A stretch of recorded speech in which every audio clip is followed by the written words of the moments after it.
what's up, bro? Got a swell episode coming your way, but first go smash the subscribe button.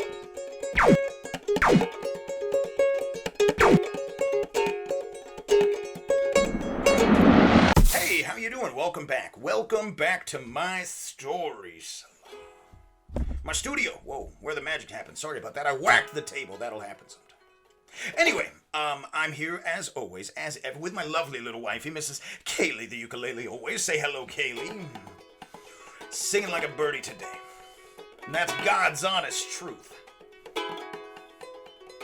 Or something like that, anyway. Anyway, welcome back, you creative, you freethinker, you dreamer, you maker of something wonderful, whatever it may be. There's all kinds of creatives in the world. I'm one of them. You're one of them, too. So let's get creative together.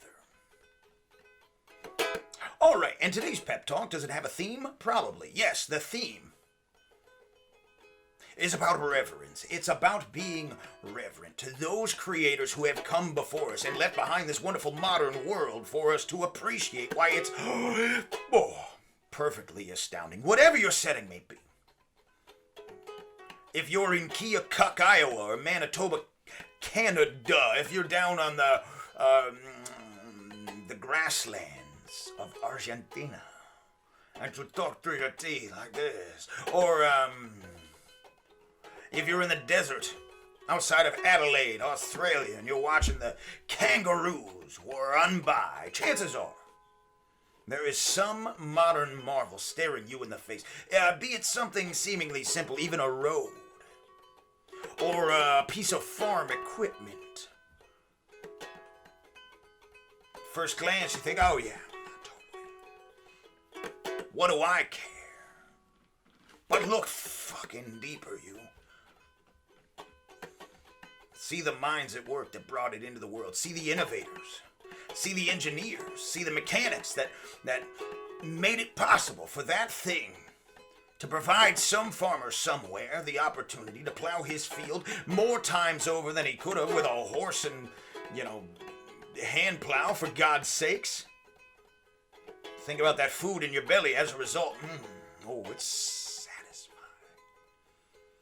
Oh, it's a hell of a life to live. The grateful life. Have some gratitude, you, whoever you are. And I'm not accusing you of ingratitude. I'm merely saying we could all be a little more grateful every now and again. We could all be a little more reverent to the beauty that lay all around us. And not just the natural splendor of things, but, and not to say that that's not perfectly beautiful, because of course it's beautiful.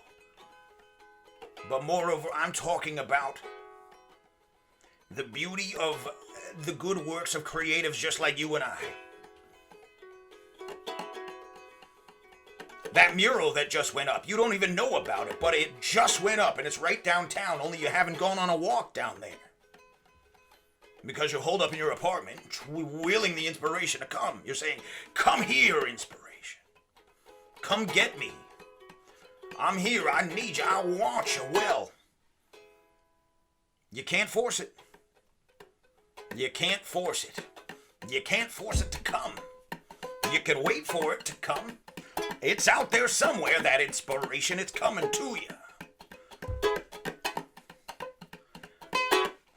Whoa, but don't take for granted that whole wide world that lay all around you. Don't walk on by it. Don't say, ho-hum, boring, don't like it. Say, wow. Holy moly, there's a mama with a baby carriage. And that baby carriage, the wheels don't squeak. They glide silently. Softly. That baby's like on a cloud in heaven. Oh, and he's beautiful. That little kiddo. What better way to create than to create a new life? Hats off to all the mommies out there. Perhaps they are the creatives. The only creators in the world. The only true creators in the world. The bringers of life. So even though she may be a real cold one, your mama, whoever you are, maybe she's not, maybe you love your mama, but maybe your mama wasn't so good, but at the very least, she brought you into the world, screaming, crying to the heavens, why me? But here you are. And you are not just any ordinary person. You're not content to sit with your head between your knees. You're not content to do nothing with your life. You're content to do something. Oh, you're on the path to doing something great. You're in the throes of your great master work, whatever it may be. And just continue to beat a dead horse here, that old cliche. Every great journey began with a single step. Every big book started with one sentence. Some cat said, oh, how about this for an opening sentence? No, that sucks. Let me scratch it out.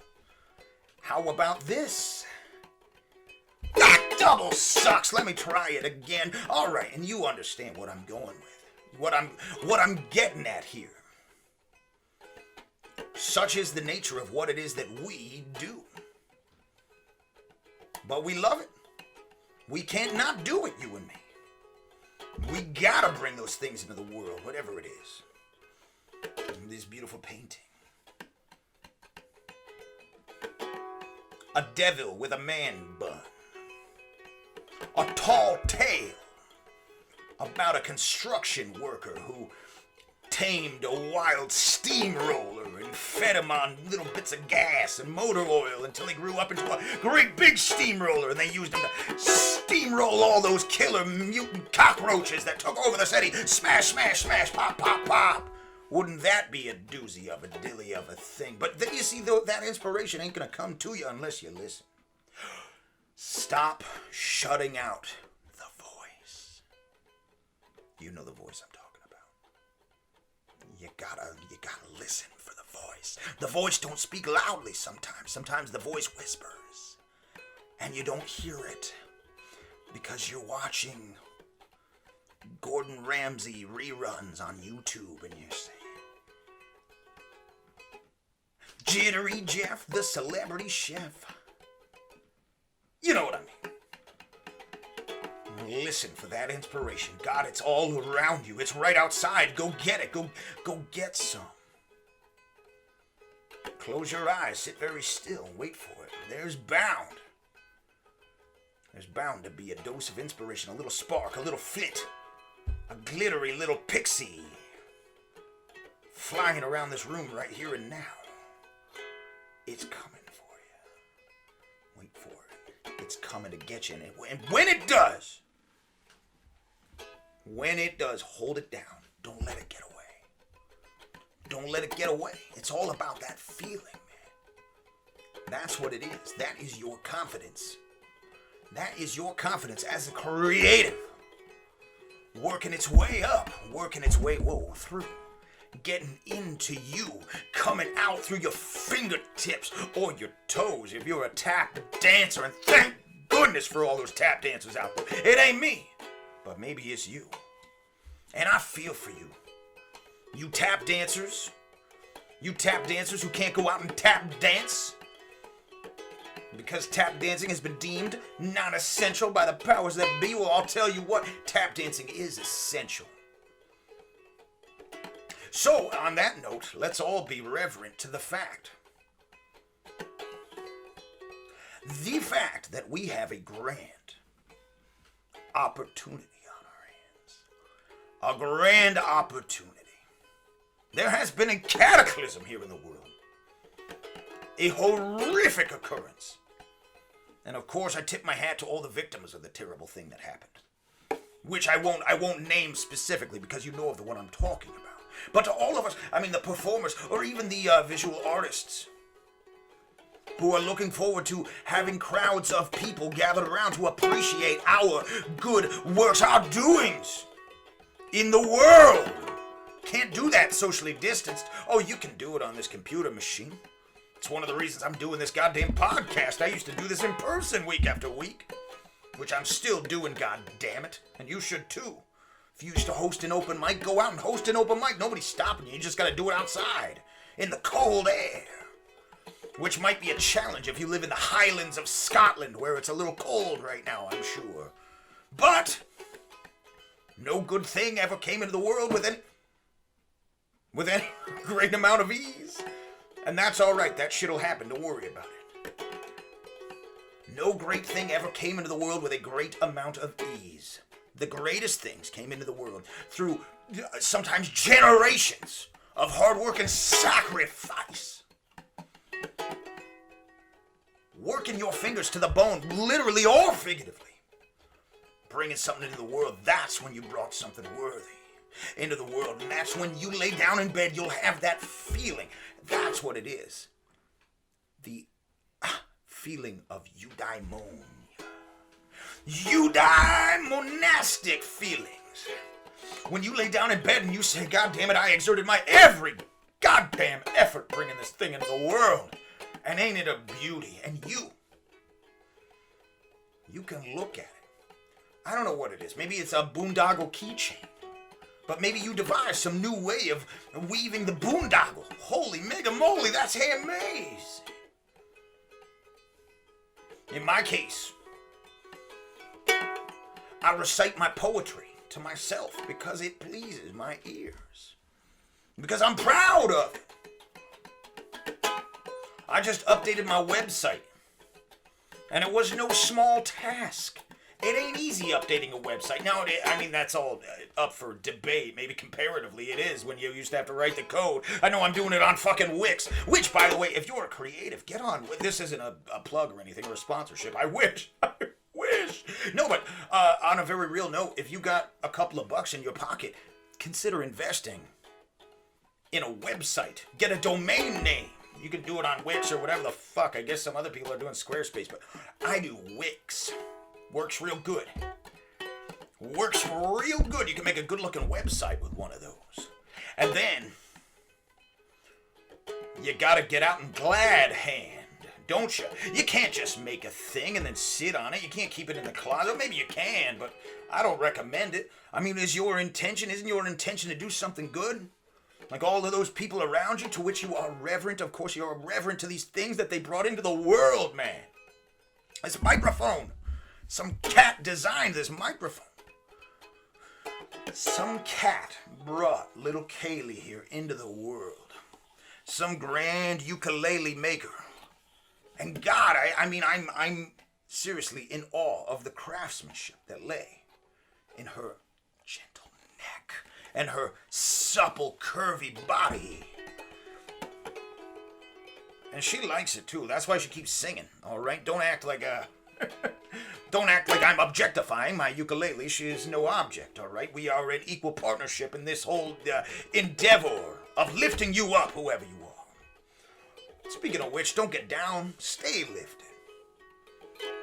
Go out there and find those things which inspire you, those things which move you, those things which make you feel like life is worth living, because make no mistake about this, life is worth living, and your creations are worthy of being in the world. So whatever it is that you do, oh man, if you're an aspiring actor,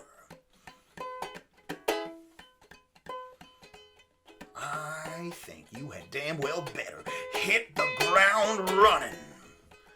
Getting all those auditions together. Don't half-ass your auditions. Don't half-ass anything you do. Don't half-ass tying your shoe. Somebody brought those shoelaces into the world, man. All kinds of minds were at work engineering your shoelaces. So don't just tuck them in, or do, I don't know. You gotta do you. But when you lace them up tight and head on out the door and go find you a somewhere you ain't found before, and know that you are the maker of your own destiny. You craft, you forge your own future. One second at a time, one creation at a time. If you never felt like you were a creative and you're just hearing these words right now, let me tell you. You are a creative. There is an infinite number of ways to be a creative. To give something great, something wonderful, something amazing, something awe-inspiring to the world, to the universe at large. It's waiting. It's waiting for you. So just get started. And the best place to start is out and about, in the world, right here. Right here on planet Earth. Open your eyes. There have been billions on billions on billions of people just like you and me. Working tirelessly, staying up late, getting up early, making tow trucks, frozen yogurt,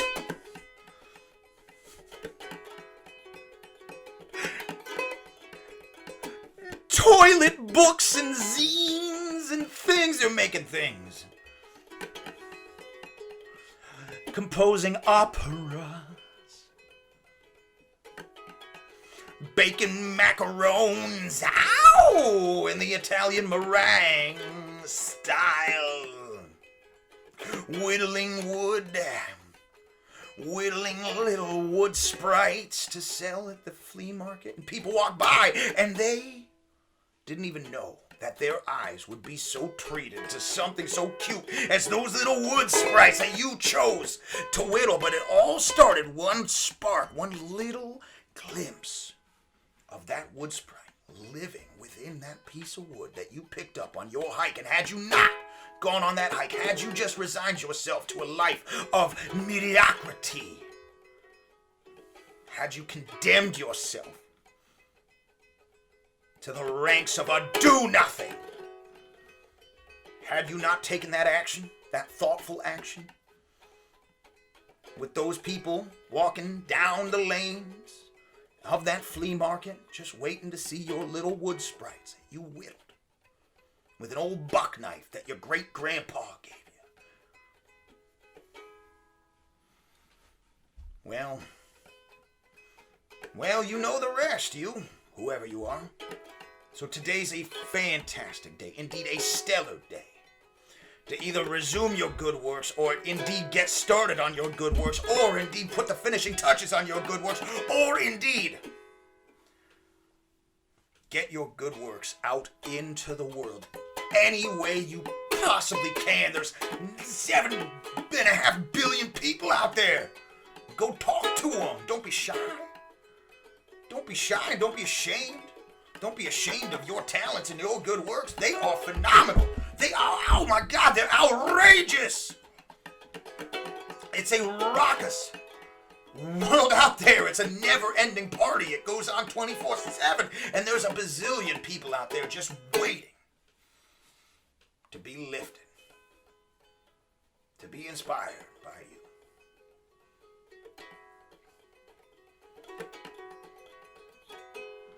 So go on and get doing it.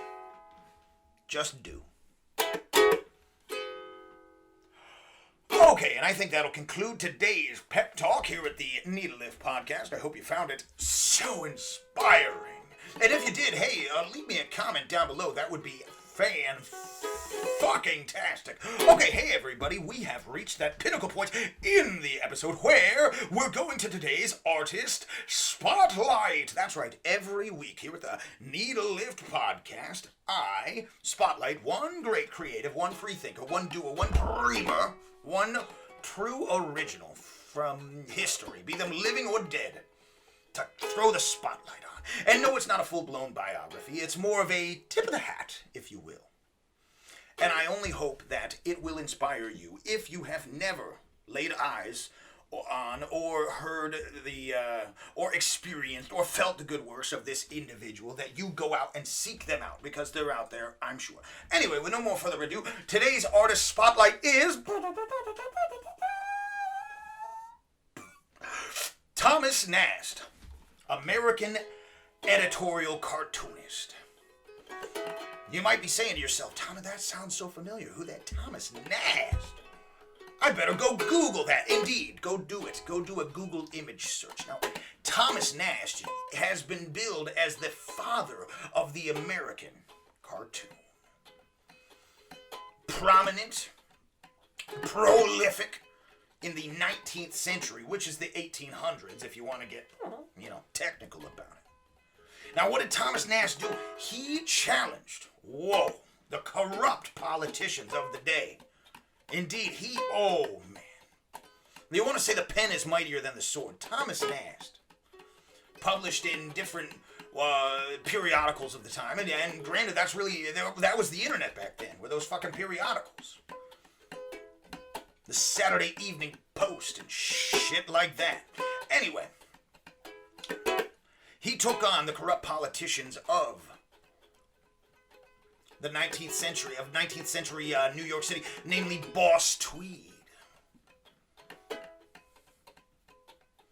A vote stealer, an election rigger, a bribe taker. What else did he do?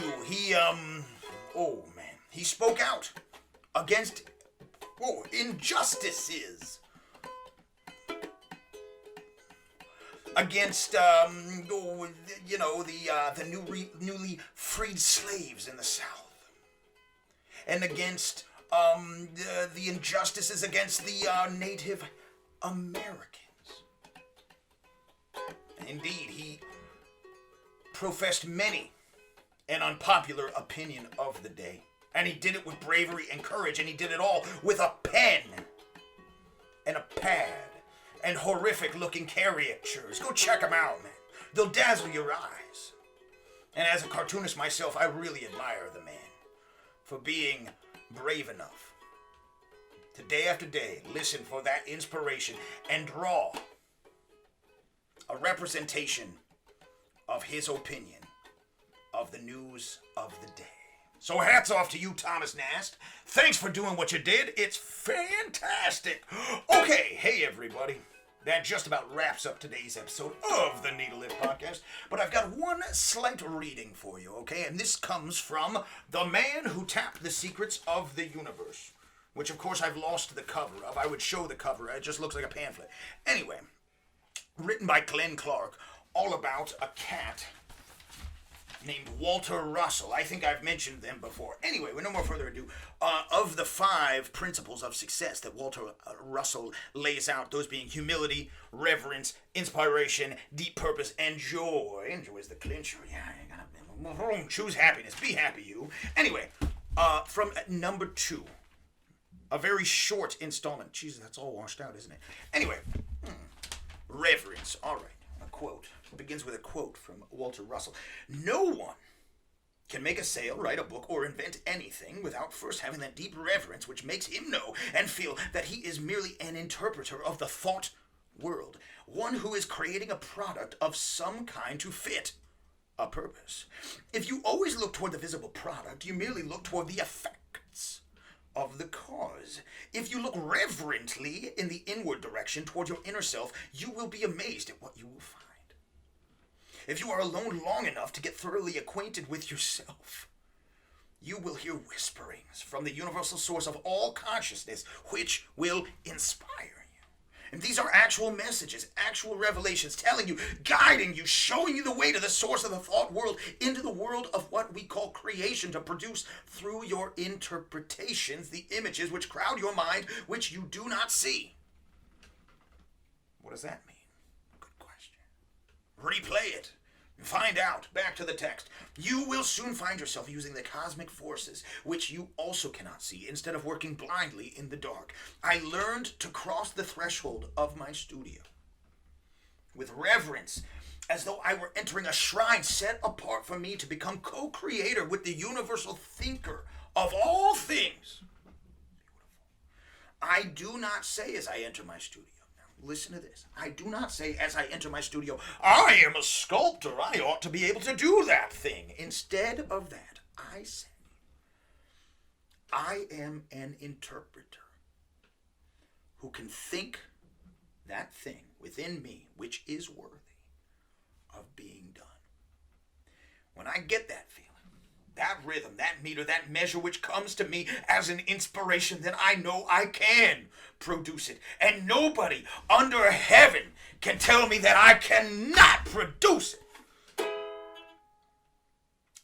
The words of Walter Russell, ladies and gentlemen. So be reverent. Go out, get inspired,